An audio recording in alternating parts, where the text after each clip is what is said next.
Context వేరు.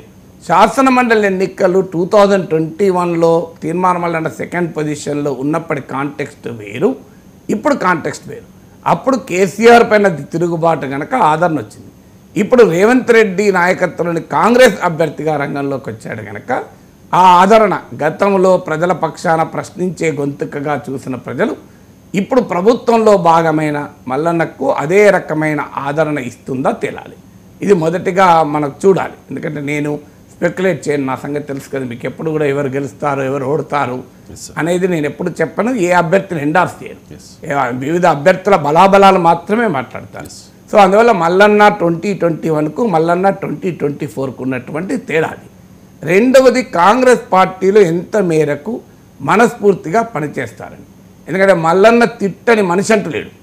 మీకు మల్లన్న ప్రతి ఒక్కరిని తిట్టిండు. రేవంత్ రెడ్డి కన్నా కేసీఆర్ బెటర్ అని చెప్పి మాట్లాడాడు. ఇప్పుడు రేవంత్ రెడ్డి అభిమానులు ఎట్లా ఓటేస్తారు? ఇప్పుడు బీజేపీ బీఆర్ఎస్ వాళ్ళు ఈ వీడియోలు ఫుల్గా సర్క్యులేట్ చేస్తున్నారు సోషల్ మీడియాలో. రేవంత్ రెడ్డి కన్నా కేసీఆర్ బెటరు అని క్లియర్గా అనేకసార్లు అన్నాడు. ఇప్పుడు రేవంత్ రెడ్డి మరి ఈయన గెలుపుకు 32 మంది ఎమ్మెల్యేల సమీక్ష పెట్టి మల్లన్నను గెలిపించాలి అనడం కాంగ్రెస్ పార్టీ యొక్క బలహీనత తెలియజేస్తుంది. సో రేవంత్ రెడ్డి ఇప్పుడు కనీసం ఆ వీడియోలను విత్డ్రా కూడా చేసుకోలేదు. మీకు విచిత్రం ఏంటంటే ఈవెన్ టుడే అవైలబుల్గా ఉన్నాయి. కనీసం సిపిఎం వాళ్ళ మీద చేసిన వీడియోలలోనూ వాళ్ళు అడిగితే ప్రైవేట్లో పెట్టాడు. కానీ రేవంత్ రెడ్డి పైన తిట్టిన వీడియోలు ఇప్పటికీ ఉన్నాయి. రేవంత్ రెడ్డి కాదు, కోదండరామ్, ప్రొఫెసర్ కోదండరామ్ 5 కోట్లు 6 కోట్లు తిన్నాడు అని చెప్పి కోదండరామ్ను బండబూతులు తిట్టాడు. మామూలుగా తిట్టడం కాదు. మరి ప్రొఫెసర్ కోదండరామ్ను అభిమానించే ఓటర్లంతా కాంగ్రెస్ అభ్యర్థి కనుక ఓటేస్తారా? అంటే ప్రొఫెసర్ కోదండరామ్ పట్ల కాంగ్రెస్ పార్టీ చూపే గౌరవం ఇదేనా? అంటే ప్రొఫెసర్ కోదండరామ్ అవినీతిపరుడు, ప్రొఫెసర్ కోదండరామ్ కోట్లు తిన్నాడు అన్న వ్యక్తిని మీరు అభ్యర్థిగా పెట్టి కాంగ్రెస్ పార్టీ ఏ సంకేతం పంపుతోంది? అంటే కోదండరామ్ అవినీతిపరుడు అని సంకేతం పంపుతోందా? ఒకవైపేమో గవర్నర్ కోటాలో కోదండరామ్ రికమెండ్ చేస్తారు కాంగ్రెస్ పార్టీ, మరోవైపేమో కోదండరామ్ కోట్లు తిన్నాడు, కోదండరామ్ అవినీతిపరుడు అని చెప్పిన వ్యక్తికో మీరు అభ్యర్థిగా పెడతారు. కాంగ్రెస్ పార్టీ ఏ సంకేతం పంపిస్తోంది? కోదండరామ్ గౌరవమా, ఇది కోదండరామ్కి అవమానమా? మీకు చెప్పాలి. ఇప్పుడు కాంగ్రెస్ పార్టీ రేపు June 2లో కూడా తెలంగాణ ఉత్సవాల సందర్భంగా జేఏసీ చైర్మన్గా కోదండరామ్కి చాలా గౌరవం ఇస్తారు. మరి గవర్నర్ కోటాల నామినేట్ చేసేందుకు ఆయన తిట్టిన ఆయనకు అభ్యర్థించినందుకు పోనీయండి. అప్పుడు ఏదో అన్నాడు, ఇప్పుడు నేను ఉపసంహరించుకుంటున్నా, దాని పొరపాటైంది. నా అభిప్రాయాలు అది కాదు. నేను కోదండరామ్ పైన అన్నాను, సిపిఎం పైన అన్నాను అని చెప్పి ఎక్కడైనా మాట్లాడాడు. మళ్ళీ మీరు చూడండి, రేవంత్ రెడ్డి పైన అన్నాను, ఇదంతా నా పొరపాటు, ఆ రోజు ఏదో తొందరలో అన్నాను. ఎందుకంటే ఏ మనిషి అయినా పొరపాటు అనొచ్చు, ప్రాయచిత్తం కూడా చేసుకోవచ్చు, అభిప్రాయాలు కూడా మార్చుకోవచ్చు, తప్పలేదు. నా అభిప్రాయం మారింది. రేవంత్ రెడ్డి కన్నా కేసీఆర్ బెటర్ కాదు, నేను అప్పుడు అనుకున్నాను, ఇప్పుడు కాదు అని చెప్పమనండి. కోదండరామ్ అవినీతి పరుడు గతంలో అనుకున్నాను, ఇప్పుడు కాదు అని చెప్పమండి. తమ్మినేని వీరభద్రం అవినీతి పరుడు, ఇప్పుడు కాదు అని చెప్పమండి. అట్లీస్ట్ నేను అప్రిషియేట్ చేస్తాను. ఎందుకంటే వీరభద్రం, ప్రొఫెసర్ కోదండరామ్, రేవంత్ రెడ్డి కేసీఆర్ల మీదే కాదు మీ మీద కూడా అదే నేను కదా మీరు కంప్లీట్ కాలేదు. మీరు ఇదే కాదు, కోమటిరెడ్డి వెంకటరెడ్డి, ఉత్తమ్ కుమార్ రెడ్డి, అసలు మామూలుగా తిట్లు మళ్ళీ వీళ్ళంతా మల్లన్న చేతిలో. సో మరి వీళ్ళందరినీ తిట్టారు కనుక వీళ్ళు ఏం చేస్తారు?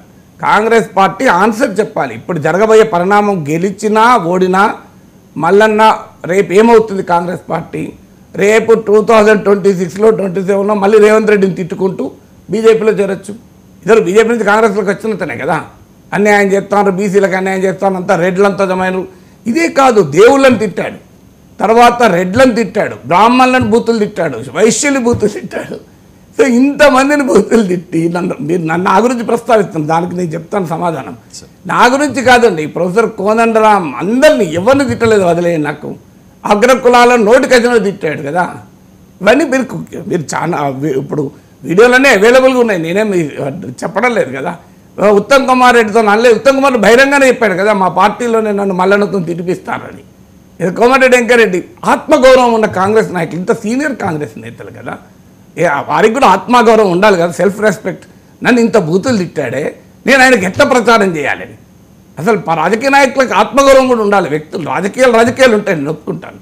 ఇప్పుడు ఉత్తమ్ కుమార్ రెడ్డి కానీ, మీకు కోమటిరెడ్డి వెంకటరెడ్డి కానీ, మీకు తమ్మినేని వీరభద్రం కానీ, వీళ్ళందరినీ ఇప్పుడు సిపిఎంను బూతులు తిట్టాడు. సిపిఎం వందల కోట్ల అవినీతి చేసిందని రేవంత్ రెడ్డి చెప్పమని, అది నిజమని విచారణ జరిపించమనండి. సిపిఎంఏ అవినీతి చెప్తే మోడీ ఊరుకుంటాడా? నాకు అర్థం కాదు. కేసీఆర్ ఊరుకునేవాడా? సిపిఎం కనుక అవినీతి చేస్తే. సో మరి ఈ అవినీతి పైన కనీసం ఇప్పటికైనా నేను పొరపాటు చేశాను, ఉపసంహరించుకుంటున్నాను.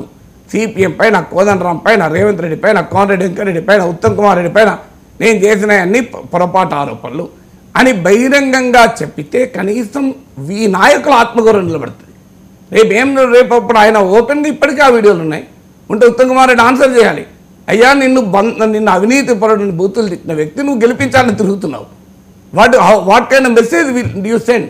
చాలా సీనియర్ నాయకులు కదా, అంటే అవమానం. సెల్ఫ్ రెస్పెక్ట్ ఉన్న రాజకీయాల కొరకు, పదవుల కొరకు మనం సెల్ఫ్ రెస్పెక్ట్ వదులుకోలేం కదా.